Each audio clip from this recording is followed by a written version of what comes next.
Film ini berjudul Jobs. Yap, ini adalah film kisah nyata dari seorang tokoh revolusioner bernama Steve Jobs. Mungkin banyak dari kita yang seumur hidup cuman pakai Android aja dan belum pernah beli iPhone sama sekali. Tapi sesuka-sukanya kita sama Android, pasti kalau ditanya bagusan mana Android sama iOS, pasti kita semua bakalan jawab iOS ya teman-teman. Bisa dibilang pakai iPhone yang RAM-nya cuma 2 GB aja, lancarnya sama kayak Android RAM 4 GB ya guys. Hal-hal kecil kayak gitu aja kadang ngebuat saya mikir kok bisa beda banget. Dan sewaktu saya habis nonton film Jobs ini, barulah saya tahu bahwa ada sesuatu yang spesial di dalam Apple. Oke, langsung aja kita mulai yang bau, narkoba, seks bebas, pesta, dan lain sebagainya. Dan sampailah di saat dimana dia pergi sama temennya yang bernama Daniel ke India. Nah di India itu dia tujuannya cuma mau nyari jati diri aja nih guys. Karena dia ngerasa hidupnya nggak punya tujuan. Dia selalu ngerasa kosong dan dia juga selalu nangis kalau inget dulu waktu dia bayi, dia dibuang sama orang tua kandungnya sendiri. Dan dia pun sekarang diasuh oleh orang tua angkatnya. Di India ini dia hanya ingin bertemu dengan seorang biksu buat nuntun dia nyari kedamaian. Si biksu itu pun bilang bahwa kesederhanaan akan melepaskan kita dari dunia yang rumit. Dan Steve pun terus-menerus memikirkan perkataan dari biksu itu. Singkat cerita, Steve pun pulang dan setelah pulang itu dia pun berhenti menggunakan narkoba, dia pun berhenti kuliah, lalu bekerja di sebuah perusahaan pembuat game. Nah di perusahaan itu Steve memegang sebuah project game nih teman-teman.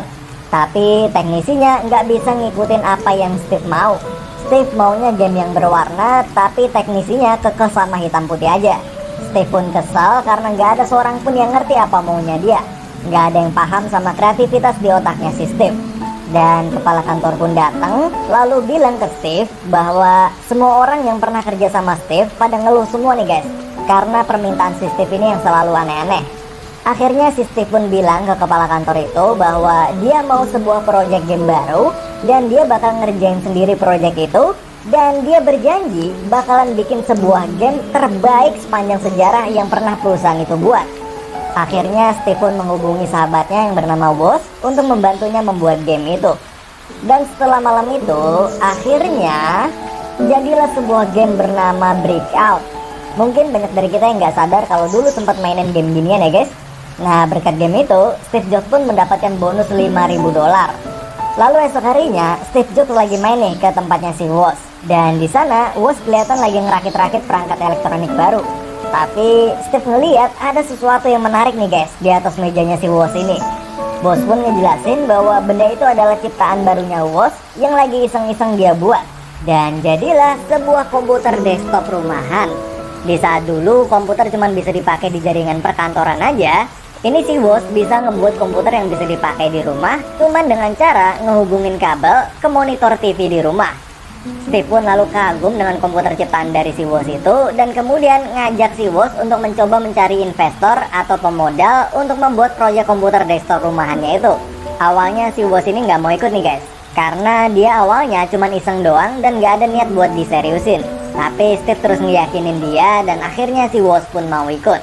Nah di perjalanan mencari investor itu mereka berdua saling berdiskusi untuk menentukan nama yang cocok untuk komputer itu. Dari mulai nama Enterprise Computers. No, Then Phaser Beam Computers. No, dan beberapa nama lainnya. Akhirnya Steve pun kepikiran sebuah nama yang simpel dan melambangkan kreativitas, yaitu Apple. Yap, kata Apple itu melambangkan buah dari kreativitas. Namun sesampainya di komunitas para investor itu, hasilnya ternyata nihil nih guys. Gak ada satu investor pun yang tertarik dengan komputernya si Steve dan Woz itu. Tapi saat mau pulang, ada seorang pemilik toko komputer yang tertarik dan kemudian menawarkan ke Steve sebuah kerjasama. Yang saya suka dari Steve Jobs ini, dia memang bukan teknisi sehebat Woz yang bisa bikin ini itu, tapi yang saya suka adalah kemampuan dia dalam negosiasi dan rekrutmennya nih guys. Dia kalau ngajak orang atau nawarin sesuatu ke orang tuh pasti bener-bener sampai orang itu nggak bisa nolak, saking bagusnya kata-kata dari si Steve Jobs ini. Contohnya kayak waktu ngeyakinin si Woz, terus waktu negosiasi sama pemilik toko komputer itu, dari yang harganya $250 per komputer, lalu si Steve ini sampai bisa deal di harga $500 per komputer. Dan yang tadinya toko komputer itu ngejual satu set komputer utuh, lalu gara-gara omongannya si Steve ini, toko itu sekarang jadi ngejual dengan cara terpisah biar untungnya lebih gede. Jadi ngejual keyboardnya sendiri, monitornya sendiri, mesinnya sendiri, dan lain-lain gitu. Jadi yang tadinya pemilik toko itu nggak kepikiran sebelumnya teknik itu, akhirnya berkat negosiasi sama si Steve dia jadi tergiur. Nah kemudian Steve dan bos pun akhirnya mulai memproduksi Apple komputer pertamanya yang diberi nama Apple Computer One atau Apple Generasi One. Nah Apple komputer generasi pertama itu mereka buat di sebuah garasi rumahnya. Lalu untuk membantu pekerjaan mereka, Steve pun merekrut 3 orang yang bernama Bill, Chris, dan sahabatnya sendiri yang sebelumnya mengajak dia ke India, yaitu si Daniel. Dan setelah Apple komputer pertama mereka jadi dan sukses terjual ke toko komputer itu sebanyak 100 unit, yang masing-masing unitnya seharga $500, maka mereka pun memulai proyek baru yaitu untuk membuat Apple komputer generasi 2 atau Apple Computer 2. Dan di proyek baru itu, Steve merekrut seorang teknisi baru bernama Holt yang ditugaskan untuk mendesain tata letak komponen-komponen di komputernya itu. Di sini saya baru tahu nih guys, ternyata dulu kipas angin komputer itu semua posisinya ada di luar dan kipasnya itu suaranya berisik banget. Dan Apple Computer 2 itu bisa dibilang sebagai pelopor desain baru komputer dengan kipas pendingin di dalam casing komputernya. Dan kipas itu nyaris tanpa suara. Jadi yang dulunya suara mesin komputer pada berisik semua, maka Apple berhasil menciptakan komputer yang nyaris tanpa suara. Nah setelah Apple Computer 2 itu jadi, maka Steve Jobs pun mulai menghubungi semua calon investor yang ada di listnya untuk mengembangkan Apple Computer 2-nya itu. Namun semua panggilan telepon dari Steve ditolak nih guys. Tidak ada satu investor pun yang mau. Karena mungkin di waktu itu bisa dibilang bisnis komputer rumahan masih kurang populer dibandingkan dengan komputer perkantoran. Dan karena semua telepon dari Steve itu ditolak, dan saat Steve sedang stres itu pun tiba-tiba datanglah seorang calon investor bernama Mike. Mike itu sampai repot-repot datang karena dapat kabar dari salah seorang relasinya bahwa ada sebuah komputer baru bernama Apple yang katanya akan digadang-gadang jadi komputer revolusioner. Tapi pas si Mike itu ngelihat lokasinya itu, dia pun kaget karena pas ngelihat ternyata bukan gedung atau kantor, tapi cuma sebuah garasi rumah biasa. Awalnya si Mike itu pesimis, tapi karena si Steve ini jago banget cara ngomongnya, dan akhirnya si Mike pun tergiur dan setuju untuk invest sebesar $300.000 untuk Apple Computer 2 itu nih guys. Singkat cerita, Apple Computer 2 itu benar-benar sukses dan meledak di pasaran. Dan boom, Apple kini sudah berubah menjadi sebuah perusahaan besar dengan gedung, kantor, dan sistem yang sangat profesional. Nah, semenjak di sini Apple berubah menjadi perusahaan terbuka nih guys. Yang artinya Apple ini menjadi perusahaan milik bersama atau terbuka, yang artinya bergantung pada kepemilikan saham. Nah, walaupun si Steve Jobs ini tetap CEO-nya dan pemegang saham terbesar, tapi di dalam perusahaan Apple itu juga terdapat yang namanya anggota dewan. Nah, anggota dewan itulah yang akan mewakili para pemegang saham dan akan selalu mengawasi setiap gerak-gerik Steve. Dan ketua dari anggota dewan itu bernama Arthur. Nah, di sini Steve dan Arthur ini akan sering banget nih guys terlibat percekcokan. Oke, singkat cerita, saat sukses itu pun Steve pun berubah nih guys, dari sifat, sikap, dan lain sebagainya. Dia udah nggak punya waktu lagi buat sekedar nyapa temannya sendiri, yaitu si Woz, Bill, Chris, Daniel, dan Holt yang di awal ngerintis Apple bareng-bareng sama dia. Steve bahkan gak memberikan hak saham Apple sepeser pun untuk Bill, Daniel, dan Chris, serta menganggap bahwa sekarang Apple udah punya banyak teknisi lain yang lebih hebat dari mereka semua. Steve pun juga kalau lagi marah, sekarang jadi gampang banget buat mencat karyawannya. Sampai puncaknya, saat pacarnya Steve mengaku hamil dan mengandung anaknya Steve, maka Steve pun gak percaya dan gak mau bertanggung jawab sama sekali, dan justru malah mengusir pacarnya itu. Dia gak mau ngakuin kalau itu adalah anaknya. Mungkin di sini Steve masih trauma karena dulu dia juga gak diakuin sebagai anak sama orang tua kandungnya. Tapi tanpa sadar, si Steve ini justru malah ngelakuin hal yang sama ke anak kandungnya sendiri. Pokoknya si Steve ini sekarang udah bener-bener berubah semenjak sukses ini nih guys. Singkat cerita, kesuksesan Apple ini terus-menerus naik tajam. Bahkan dalam waktu 1 jam aja, saham Apple laku terjual sampai 4,6 juta lembar. Tapi saat Steve sedang memimpin sebuah proyek bernama Lisa Computer, Arthur dan para anggota dewan pun membuat kebijakan bahwa Steve akan dikeluarkan dari proyek Lisa Computer itu. Karena para anggota dewan menilai bahwa Steve sangatlah boros dan selalu ingin menciptakan hal yang aneh-aneh. Walaupun sebelumnya hasil ciptaan Steve itu berhasil sukses, tapi para dewan menganggap bahwa budget yang Steve pakai untuk komputer Lisa itu sudah terlalu boros. Lalu saat mendengar keputusan para dewan yang mengeluarkan Steve dari proyek komputer Lisa itu, Steve pun kaget dan marah, Tapi akhirnya mau nggak mau dia pun harus terima keputusan itu. Oh ya guys, di sini si Steve masih tetap owner Apple-nya ya guys. Lebih tepatnya posisi Steve ini adalah pimpinan direksi dan pemegang saham terbesar Apple. Cuman semenjak dia nggak megang proyek komputer Lisa itu, dia pun jadi nggak punya proyek khusus yang dia pegang sendiri, dan jadinya dia pun milih libur atau cuti. Nah, saat ngabisin waktu di rumah itu, Steve jadi ngerenungin semua kesalahan dan kesombongannya saat di kantor nih guys. Steve juga mulai ngebaca surat dari anaknya yang sebelumnya dia nggak pernah mau akuin kalau itu adalah anaknya sendiri, yang bernama Lisa. Mungkin nama proyek komputer Lisa itu pun diambil dari nama anaknya si Steve sendiri mungkin. Dan mulai dari situ, si Steve pun perlahan mulai mencoba berubah ke arah yang lebih baik. Sampailah di suatu waktu ada sebuah telepon dari Mike yang bilang ke Steve bahwa ada sebuah proyek yang bernama Macintosh. Dan para anggota dewan itu ingin Steve yang pegang dan jalanin proyek itu. Akhirnya Steve pun kembali lagi ke kantor dan mulai menjalankan tugasnya dengan sikap yang berbeda dari sebelumnya. Dia jadi lebih sederhana, humble, tapi tetap memiliki visi dan kreativitas yang tak pernah pudar.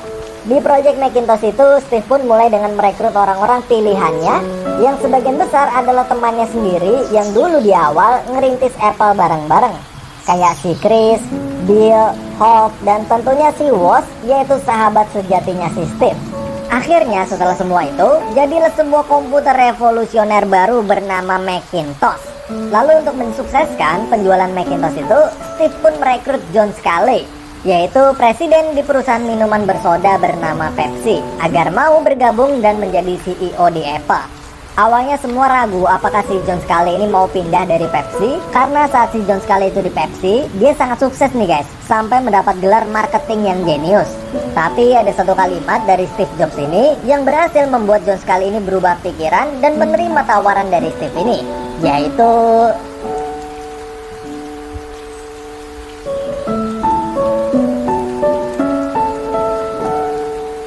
nah, singkat cerita, Macintosh pun berhasil di launching untuk pertama kalinya. Dan saat itu semua orang di perusahaan sangat berharap besar dengan produk revolusioner baru itu. Tapi ternyata nggak sesuai yang diharapkan nih guys. Saat peluncuran Macintosh itu penjualannya nggak memenuhi target, bahkan bisa dibilang nggak terlalu laku. Setelah diteliti, ternyata penyebabnya ada beberapa faktor. Faktor yang pertama yaitu karena si John Sculley diam-diam menaikkan harga jual Macintosh tanpa sepengetahuannya si Steve. Di situ Steve pun marah besar karena harganya yang terlalu tinggi dan bakalan nyiksa pembeli. Lalu faktor yang kedua yaitu ternyata si Bill Gates dengan Microsoft-nya juga baru aja nge-launching software yang ternyata softwarenya itu sama persis sama Macintosh-nya Apple itu. Dan saat tahu bahwa Microsoft udah nyuri ide dari Apple itu, Steve pun marah besar dan menelpon Bill Gates. With Bill Gates on the phone. Lalu Steve Jobs pun berkata pada Bill Gates bahwa You stole my software, and I will make it my life's mission that you never, ever make another dollar. Nah, singkat cerita, setelah semua kejadian itu, Steve pun mendapatkan kritikan yang tajam dari para dewan karena proyek Macintosh-nya itu telah gagal. Dan sampailah di suatu malam, di saat Steve sedang berusaha keras memikirkan jalan keluar untuk Macintosh itu, tiba-tiba sahabatnya yaitu Woz pun datang. Woz yang sudah merintis Apple bersama dengan Steve dari awal itu menemuinya malam itu hanya untuk mengatakan pada Steve bahwa dia berhenti dan keluar dari Apple. Why? Woz pun menjelaskan alasannya keluar dari Apple itu karena dia udah nggak lagi menikmati pekerjaannya lagi di Apple. Dulu, Woz dan Steve saat masih muda bersama-sama merintis Apple dengan penuh semangat dan kegembiraan karena merasa bahwa semua yang dikerjakannya di masa itu adalah sesuatu yang seru dan keren. Tapi saat ini Apple sudah berubah, atau lebih tepatnya Steve sudah berubah. Steve udah gak pernah ngelibatin si Woz lagi. Bahkan Steve hampir udah gak pernah ngobrol atau bahkan sekedar nyapa si Woz lagi. Steve cuma sibuk sama dunianya sendiri, cuma mikirin produk dan produk aja tanpa mempertimbangkan manusianya. Akhirnya Woz dan Steve pun malam itu pun berpisah.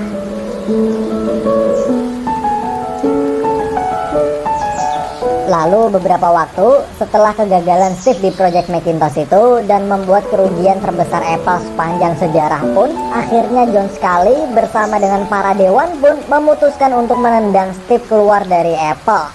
Saat mendengar itu, Steve pun merasa sangat kecewa karena dia nggak pernah nyangka bahwa John Scully, yaitu orang yang dia rekrut sendiri, itu ternyata bakalan nusuk dia dari belakang. Lalu sampailah di saat vote pengambilan suara para dewan untuk memutuskan memilih antara John Scully dan Steve Jobs yang akan menjalankan Apple, maka seluruh dewan pun memberikan suaranya untuk John Scully. Dan tak ada satupun yang mendukung Steve sama sekali. Bahkan si Mike pun, orang yang bareng-bareng ngerintis Apple bareng Steve dari awal pun, lebih milih John Scully. Akhirnya Steve pun resmi ditendang keluar dari perusahaan yang dia bangun sendiri. Semenjak saat itu, waktu pun terus berlalu, Steve kini diperlihatkan memulai kehidupan barunya bersama dengan anak-anak dan istrinya. Dan dia juga membangun perusahaan komputer baru bernama Next. Berbanding terbalik dengan perusahaan barunya Steve yaitu Next yang sukses, Apple justru semakin turun dan harga sahamnya pun anjlok nih guys. Akhirnya para dewan pun memutuskan untuk memecat John Scully. Dan semenjak itu, kepemimpinan Apple pun terus silih berganti karena belum menemukan pemimpin yang tepat dan bisa menyelamatkan Apple dari kebangkrutan. Jajaran dewan pun juga silih berganti, sudah tidak ada lagi Arthur di sana. Dan berganti dengan orang-orang baru dan hanya menyisakan si Mike aja sebagai dewan senior di sana.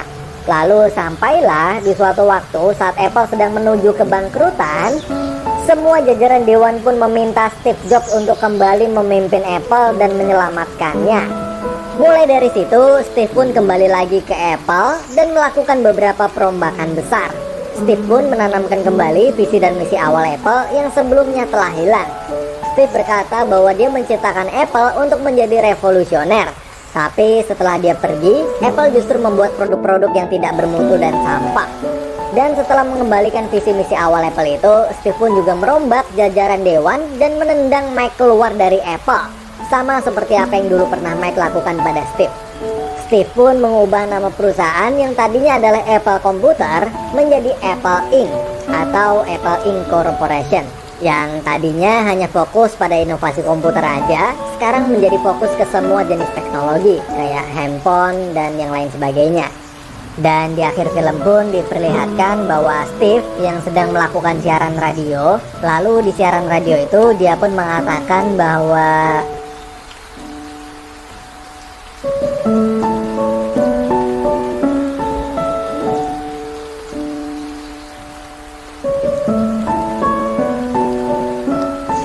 dan film pun berakhir.